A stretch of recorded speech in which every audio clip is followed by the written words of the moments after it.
All right, so I'm going to talk to you a little bit about my planning process for the book that I'm about to read with a small group of students for guided reading. The book is called More Than Anything Else, and I chose this text because I wanted to have students get a chance to focus on character motivation, because that's what we're working on in our reading skills right now. But I really wanted us to get into a deeper conversation, and in order to make it both academically rigorous but also culturally responsive, right now we're talking about the vocabulary word oppression. And I wanted us to talk about that, number one, because I wanted us to place a vocabulary word in context and talk about a theme of a story, but more importantly because I wanted to bring the social justice narrative into this particular narrative.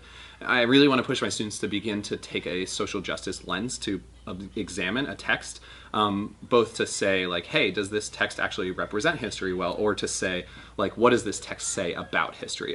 So one of the things that we talk about, and you'll see us talk about, hopefully we'll have a good discussion about, is this idea of historical context. So students will say, like, we're taking our historical context and we're applying it to the book. So that's going to be one of the things that we do. A little bit about the text and why I chose it. It's a really great book. I've read it every year with my second graders multiple times. In fact, I've read it at the beginning of every year, and then normally in the spring I'll read it with smaller groups as they're getting more advanced in their reading skills. So it's basically a book, actually of historical fiction about Booker T. Washington, sort of an imagined narrative.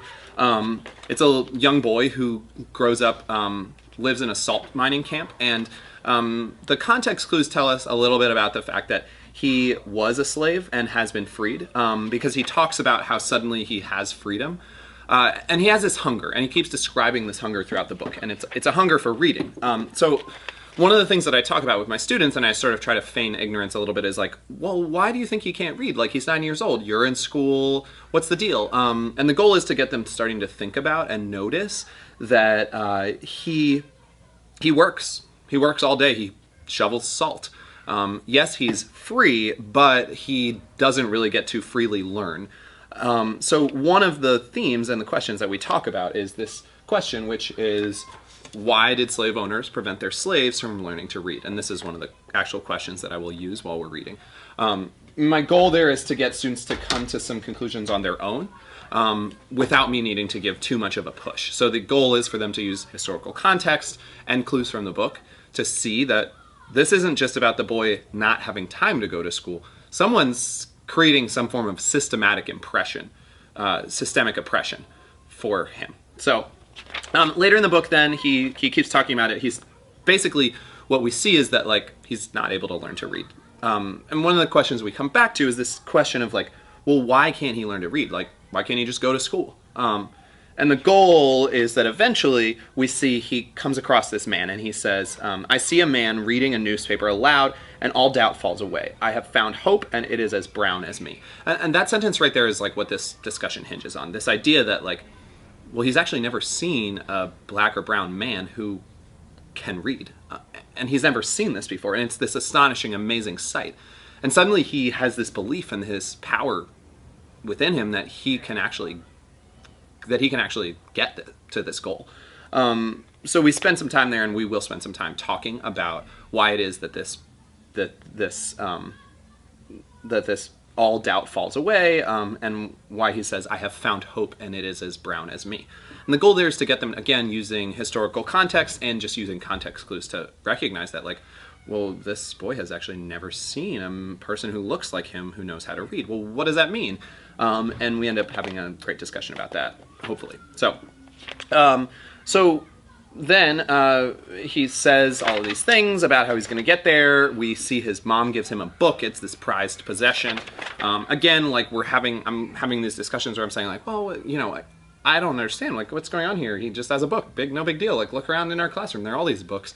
And the goal is to get them talking about understanding both the historical context, the difference in his life, but also understanding that, like, this wasn't by mistake that slaves did not have books. Like, this was a form of systemic oppression. And we come back again to this idea of oppression. And then finally at the end, he actually goes and he finds the man and asks him to teach him how to read. And he starts to learn how to read. So that's sort of like an overview of the book. Now a little bit about the lesson. we start off and we talk a little bit about character motivation, so we can come back to it and discuss why he is motivated to read, what's motivating his actions, things like that. And then we introduce this vocabulary word, oppression. What I'm going to be doing is giving them the definition of oppression in a sort of 7-year-old friendly manner, which is when other people try to control each other in a way that's unfair or hurtful. Still kind of nuanced, but we get to it. And then what I'm going to do is ask them to think of examples of oppression. We'll write them down on Post-it notes and put them on the table. And then we're going to come back to those examples of oppression to ask again, is this a form of oppression? I also have a planned question that I want us to come back to so that we can make what we call a text-to-self connection in our classroom, and discuss a little bit more about whether forms of oppression always look like oppression.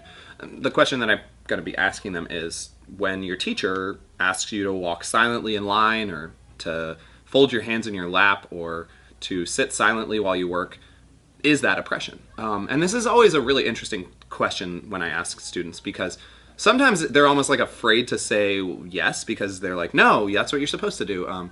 Other times students come with like, responses that are like, well, no, it's not oppression because your teacher's trying to help you learn.